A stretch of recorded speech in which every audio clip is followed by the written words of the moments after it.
All right, why don't you start from the beginning? Introduce yourself. Okay, my name's Hunter Church. I'm a Katyville local and 2022 Winter Olympian in the sport of bobsled. So what age did you get interested in bobsledding? So the first time I ever took a bobsled ride, I was 7 years old. My dad brought me up to Lake Placid to do the bobsled experience, and I remember it vividly because everything was dark because I had my eyes closed so tightly, and I was thrown around in the back like a kid in a trash can kicked off a Whiteface Mountain. But at the end, I loved it. It was one of the most fun things I'd ever done at that point in my life, and I begged my dad every day to do it again. And when I was 12 years old, I started driving bobsleds. So can you talk about your relatives in the Olympics? So my dad and my great uncles both competed.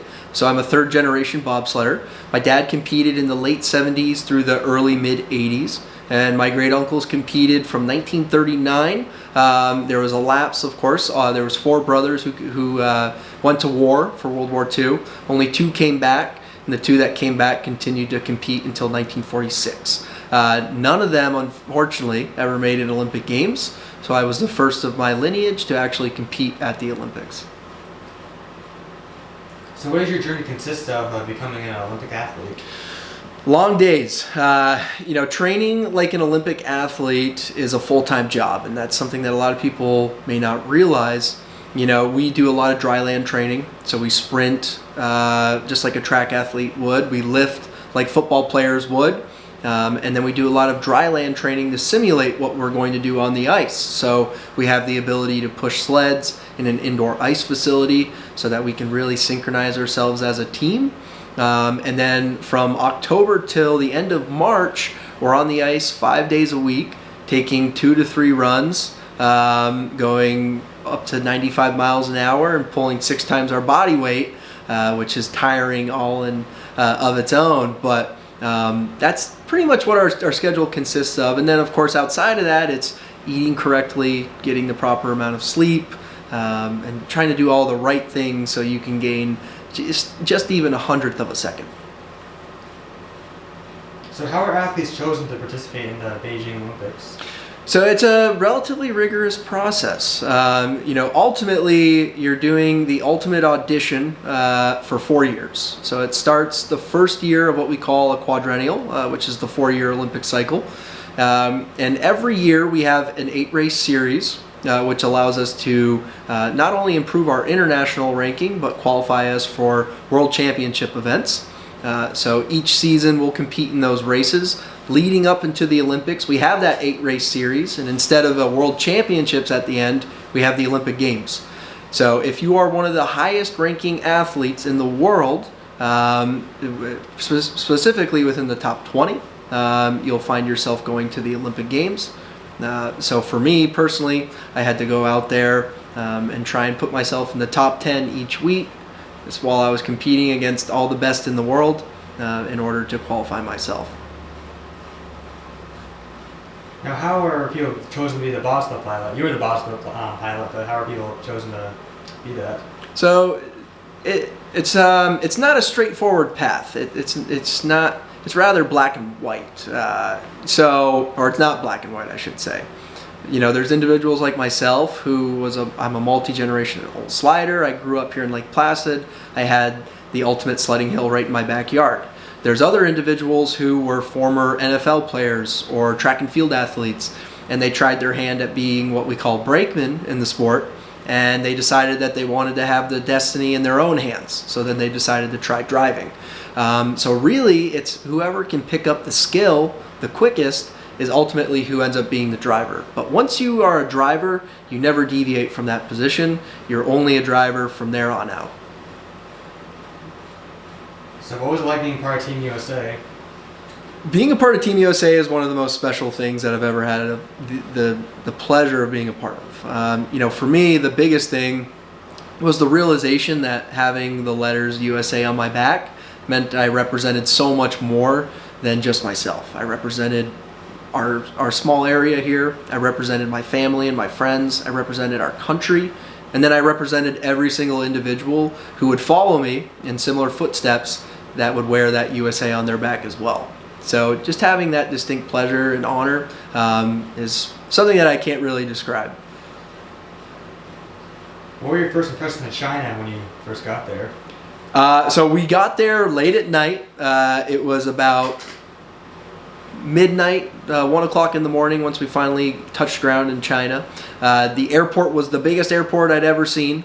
And of course it was really strange because everyone was wearing full PPE, your protective equipment, because of COVID. So it was like entering into this different world where in America we were just wearing masks, maybe, and over there everyone was wearing full garb and PPE. Now the country itself, once we woke up the next day, specifically where we were, was beautiful. It was these mountains that almost appeared like they were etched with a stencil or a pencil. It was blue skies every single day. It never snowed. It never rained. It was just windy and cold or sunny, and that was about it. It was relatively beautiful comparatively to other places in the world that I've traveled. How did COVID affect the games? So it impacted the overall experience of the Olympics. So typically it's this opportunity to interact and meet all these other individuals from different sports, and of course different countries that you may not usually get the opportunity to see. And unfortunately that intermingling wasn't allowed because of COVID. So, and of course we were COVID tested every single day. So every morning we had to wake up first thing in the morning, go down and take a COVID test, and then keep your fingers crossed that nobody got COVID and was going to get sent to a COVID hotel. So it was an interesting experience, but it was one that I think as athletes in the moment didn't necessarily faze us because we had done everything we could to be prepared and ready for the Olympics, and our overall mission was to go there and do our best. So looking back, there may have been some aspects that we missed out on, but the ultimate goal was to go there and represent our country. So how influential was the Chinese Communist Party there? They did a very nice job of keeping things as neutral as possible during the Olympics. I think I'd mentioned it to you earlier. There was the People's Republic of China Communist Party Museum that was right next to the opening ceremonies. Bird's Nest or Eagle's Nest, whatever the building is called. So that was kind of interesting, but otherwise they didn't really do anything that was to pressure us or influence us in any way. Did U.S. and Chinese tensions affect the Olympics? It did initially going into it. I think there was a lot of banter amongst the citizens of the United States and other international countries with the concerns that were going on with some of the humanitarian issues going on in China, of course. But for us, it's kind of easier to be able to block out that noise and just focus on the task at hand. So it wasn't directly impactful, thankfully. It may have been for others, but not so much for me, who wasn't necessarily in the direct limelight. So, what were the events you participated in? So I participated in the 2-man and 4-man bobsled events. I was a driver in both of those. So what was the outcome of Team USA? So ultimately, for the men, our best finish was myself in the 4-man event in 10th place. For the women, our number 1 monobob pilot, Kaylee Humphreys, won gold. And then on the women's, Alana Myers-Taylor also took bronze in the monobob. And then in the 2-woman event, Alana also secured the bronze medal for Team USA. So on the men's side, it wasn't necessarily the result we wanted, but something that keeps us hungry for more moving forward. So what was your experience overall at the Olympics? Overall, while I was there, it was incredible because for me, it was a childhood dream and something that I'd worked almost my whole life to be in just that moment. And I remember it vividly, of course, walking out into opening ceremonies and just the unbelievable chills that I received, even getting them now. Just hearing Team USA as you walk into this massive stadium and there's, tens of thousands of people there, even with COVID going on. That experience alone was amazing. And then, of course, getting the opportunity to compete while stressful was unbelievable as well. And then the Olympic Village was such a cool experience, even just to get to experience that with my immediate teammates. Overall, it was a dream come true. So after the games, you traveled to Washington, D.C. Who were you able to meet, and who was the most exciting part there? So that was a really cool event, and maybe a once-in-a-lifetime one, because the Summer Olympics were postponed and pushed to 2021. And typically after every Olympic Games, the Olympic team gets the opportunity to go to Washington, D.C. and get a tour of the Capitol and the White House and have the opportunity to meet the president and the vice president. So in this particular situation, both the summer and winter delegations were able to go together because the games were so close together, because it was 21 and 22 for summer and winter. And we all traveled down there. I got to meet quite a few different congressmen and women. And I didn't get to personally meet him.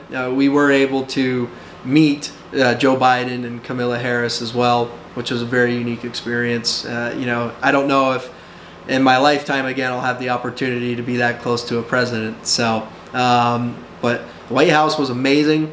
Again, it's like just this big, beautiful mansion with all these old paintings and pictures, and they hosted this large event for us where we got to finally have the Olympic experience that we didn't necessarily get to have in China, where I got to meet all these different athletes from different sports and make new connections and lifelong friends. What are your career goals now? So my career goals now, if I had one goal moving forward with the rest of my bobsledding career, it's to win a world championship medal in 2025 in Lake Placid. After that, if I go to the next Olympic Games, of course the goal would be to win a medal there too. But my long-term goal after 2026, no matter what, if I am able to continue to compete or not, is to move into more of a coaching role. I want to be able to develop the next generation of athletes, and specifically individuals from our area. We have such a unique experience just an hour away from Plattsburgh, New York, that not very many individuals get to go and experience. So my goal would be to not only train the next generation, but hopefully recruit in some more kids from our area, just to be able to experience the ultimate sledding that they'd ever have the opportunity to do. Do you have any advice for young people who want to pursue their dreams? My biggest advice for individuals who want to pursue their dreams is don't quit. There's going to be a lot of times throughout the journey where it feels like the odds are against you. But at the end of the day, you have to dig back within yourself and really understand why you started the pursuit of that dream. What sparked your goal, and just keep that in mind the whole way. So when all the other noise comes in and people are trying to throw you off of your path, at least you can always hold on to the small thing that you have, which is why you're doing what you're doing to begin with. And then reminding yourself that at the end of the day, it'll all pay off. All right, well, that's everything. Thank you so much. Absolutely.